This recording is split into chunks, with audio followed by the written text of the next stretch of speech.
In this video, I'll be showing you how you can enable two-step verification in your Windscribe account to make your account more secure. So what you need to do is to do this, tap on the hamburger menu. You see the arrow on the screen there, just tap on that. Good. And now we tap on account here. Good. And now we tap on manage accounts. So you just tap on the manage account. It should redirect you to a page like this. Good. So when you hop on this page like this, just scroll to the bottom here. Scroll.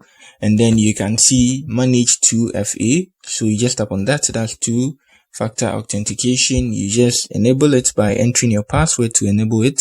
After that, you add the authentication you want to add as a second layer for security, and you confirm and you're good to go. So I don't want to enter my password since I've shown my email here. Entering my password, someone can get access to it.